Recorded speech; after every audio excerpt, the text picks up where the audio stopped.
From the English Standard Version of the Holy Bible from Crossway Publishing, a reading of the Gospel according to St. Matthew, chapters 1 and 2. The Gospel according to Matthew, chapters 1 and 2.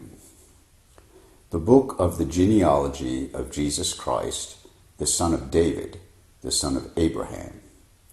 Abraham was the father of Isaac, and Isaac the father of Jacob, and Jacob the father of Judah and his brothers, and Judah the father of Perez and Zerah by Tamar, and Perez the father of Hezron, and Hezron the father of Ram, and Ram the father of Amminadab, and Amminadab the father of Nahshon, and Nahshon the father of Salmon, and Salmon the father of Boaz by Rahab, and Boaz the father of Obed by Ruth, and Obed the father of Jesse, and Jesse the father of David the king.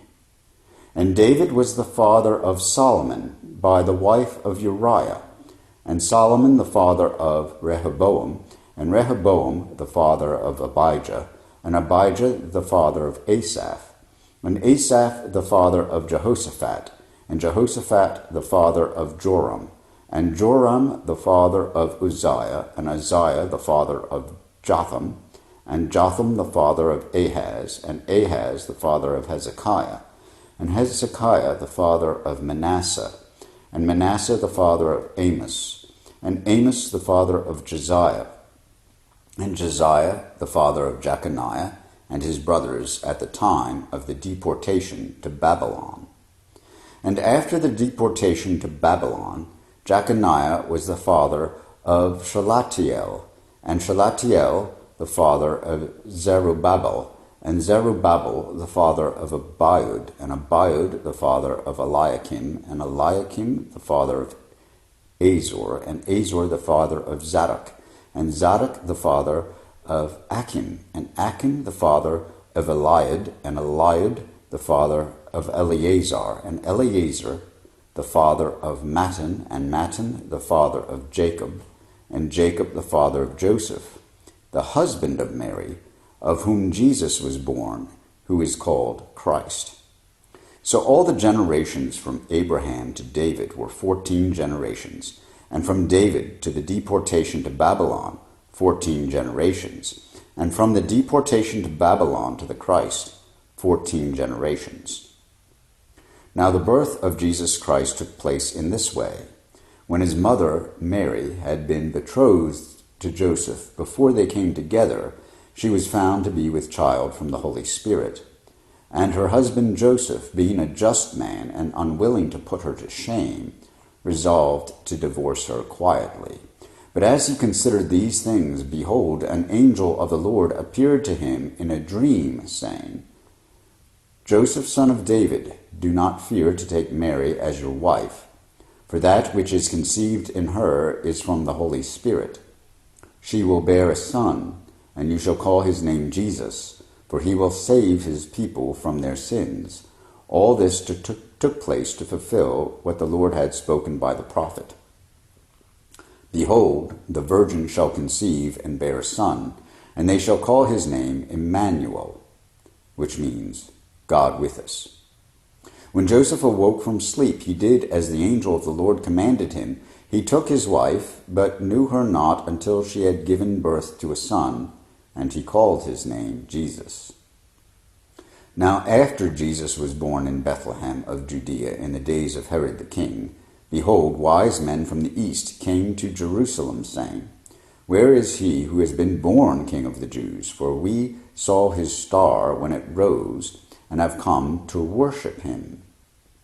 When Herod the king heard this, he was troubled, and all Jerusalem with him. And assembling all the chief priests and scribes of the people, he inquired of them where the Christ was to be born.